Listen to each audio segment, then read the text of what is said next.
Relationship जो इसमें है वो भी परेशान है और जो नहीं है वो भी परेशान है। आज हम इस वीडियो में बात करेंगे टॉक्सिक रिलेशनशिप के बारे में कि एक रिलेशनशिप टॉक्सिक क्यों होता है, उसके पीछे रीजंस क्या होते हैं और हम इन चीज़ों से कैसे ऊपर बढ़ सकते हैं।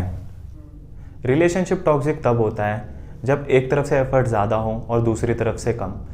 ज़्यादातर रिलेशन टॉक्सिक इस वजह से भी होते हैं कि दो लोगों के बीच में कोई तीसरा आ जाता है। तुम दोनों के फैसले अगर कोई तीसरा लेने लगेगा तो ऑब्वियस सी बात है किसी एक को ज़रूर बुरा लगेगा, चाहे वो तुम्हारा एक्स बॉयफ्रेंड हो, चाहे वो तुम्हारी बेस्ट फ्रेंड हो या कोई फ्रेंड हो।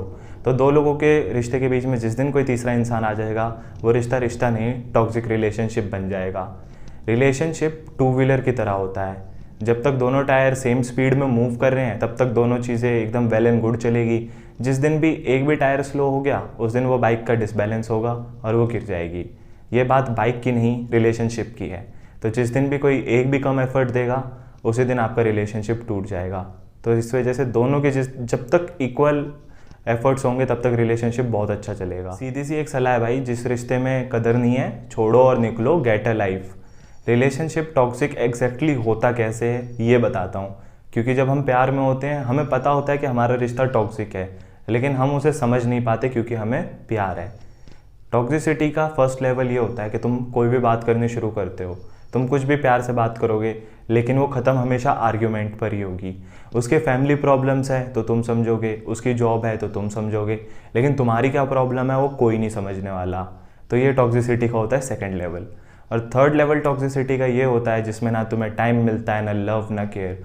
तुम उसे बोलते रहते हो मुझे इस लव की ज़रूरत है, केयर की ज़रूरत है, लेकिन तुम्हें वो नहीं मिलती। तो ये हो जाता है थर्ड लेवल। और फोर्थ लेवल ये होता है कि अब तुम्हें सामने से धमकी मिलनी शुरू हो जाती है कि तुम मुझे छोड़ दोगे तो मैं ये कर लूँगा या ये कर लूँगी।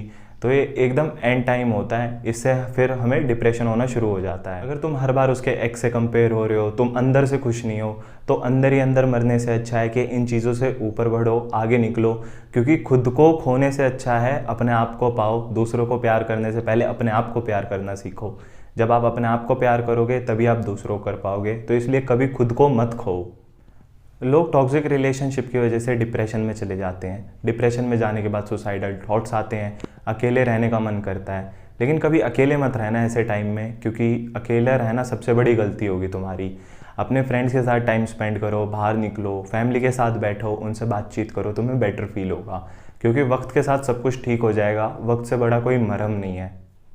ह्यूमन साइकोलॉजी है, मैं या आपके दोस्त सिर्फ आपको समझा सकते हैं कि ये तेरे लिए गलत है, ये तेरे लिए सही है, लेकिन एट दी एंड ये सब समझना आपको खुद को होगा। मूव ऑन आपको खुद को करना है।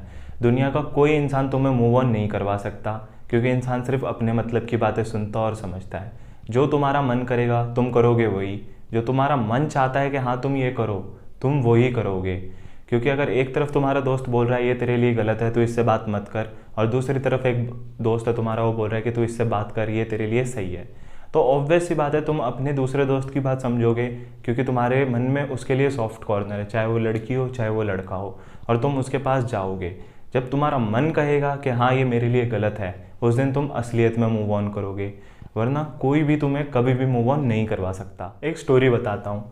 जंगल में एक शिकारी शेर होता है, वो सबका शिकार करता है। जैसे होता है ना कि हाँ ये सबसे अच्छा शिकार करने वाला शेर था। वो एक दिन जंगल में शिकार करने जाता है, उसे एक हिरन से प्यार हो जाता है। एक खूबसूरत हिरन जिसके बड़े बड़े सींग, उसे देख के उसे एकदम लव एट फर्स्ट साइट हो जाता है। फिर वो शादी की बात करने हिरन के घर पे जाता है। हिरन के माता पिता उससे कहते हैं आप तो शेर हो, आप शिकारी हो, आपके दांत इतने बड़े हैं, नखून इतने पैने हैं, आप हमारी बेटी को दुख पहुंचा दोगे। तो ये बात शेर को बुरी लग जाती है। फिर शेर जाता है, अपने आप को दुख देता है और अपने नखून दांत सब तोड़ देता है जिससे वो हिरन को प्यार कर सके। लेकिन जब वो ये सब करके वापस जाता है हिरन के घर पे, उसके माता पिता से बताता है कि देखो अब मैं दुख नहीं पहुंचा सकता, अब ना मेरे नुकीले दांत हैं ना मेरे नखून हैं। तो इतनी बात सुनते हुए दोनों हिरन के माता पिता शेर के ऊपर हमला कर देते हैं, और जो हिरन थी जिससे उसे प्यार था वही अपने सींग शेर के पेट में मार के उसकी हत्या कर देती है। इससे पता है क्या सीख मिलती है कि जो शेर का अस्तित्व था, उसके नखून, उसके पंजे, वो अपना अस्तित्व खो बैठा था। तो प्यार करो लेकिन कभी अपना अस्तित्व मत खो। जो तुम खुद हो खुद को कभी मत खोना, जो तुम्हारी पहचान है, जो तुम्हारी रियलिटी है। शेर वाली गलती तुम कभी मत करना अपनी लाइफ में। बहुत खुश रहोगे। ये मेरी एक भाई की तरह सलाह मान लो। अब चाहे सामने तुम एक लड़की हो या कोई लड़का, लेकिन ये मेरी बात एक भाई की तरह मानना। जिनको अपने एक्स की बहुत ज़्यादा याद आ रही है, उसके पीछे रो रहे हैं, मैं तुम सबसे सिर्फ एक ही बात कहना चाहूँगा, हमारी 1000 साल की ज़िंदगी तो है नहीं जो उसके पीछे रोते रहें, उसके यादों के पीछे हम अपनी ज़िंदगी बर्बाद करें। 60 साल की ज़िंदगी है, एवरेज मान लेते हैं 20 साल हम सब ने जी ली, 1/3 पार्ट जी चुके हैं, अब 67% लाइफ बची है। अब ये सोचना है कि अपने माँ बाप को खुश करना है, उन्हें प्राउड फील करवाना है कुछ अच्छा करके, या 1000 साल की ज़िंदगी सोचकर किसी इंसान के पीछे रोते रहना है ज़िंदगी भर कि वो मुझे छोड़ के चला गया, उसने ये कर दिया वो कर दिया। ज़िंदगी तो यार यही है, 20 साल तो गोल्डन पीरियड हमने जी लिया, एंड के 20 साल बीमारियों में चले जाते हैं। अब बस बीच का टाइम बचा है जिसे हम अच्छे से जी सकते हैं, कम से कम इसे तो खुशी से जी लें। अब एक्स के पीछे रोकर तो कोई फ़ायदा है नहीं। एंड में बस यही कहना चाहूँगा, अगर कोई किसी एक इंसान के पीछे अपनी ज़िंदगी ख़त्म करने की सोच रहा है, अगर एक इंसान के पीछे ज़िंदगी ख़त्म कर सकते हो तो किसी एक इंसान के सारे जी भी तो सकते हो। अब चाहे वो तुम्हारा कोई भी इंसान हो सकता है, दोस्त, भाई, बहन, माँ बाप, लेकिन किसी एक के पीछे ख़त्म करने की जगह लाखों वजह हैं तुम्हारे पास जीने की। अगर हम एक जोक पे सिर्फ एक बार हंसते हैं तो हम हमारे एक दुख के ऊपर बार बार क्यों रोते हैं। बस एक बार रो लिया, ख़त्म करो ना, लाइफ में आगे बढ़ते हैं।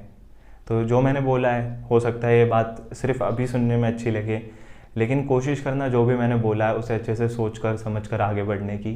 और जिसके पास भी कोई दोस्त नहीं है बात करने को, बहुत ज़्यादा अकेला फील कर रहा है, डिस्क्रिप्शन में मेरी इंस्टाग्राम आईडी है, मुझे टेक्स्ट करो, मैं आपसे बात करूँगा।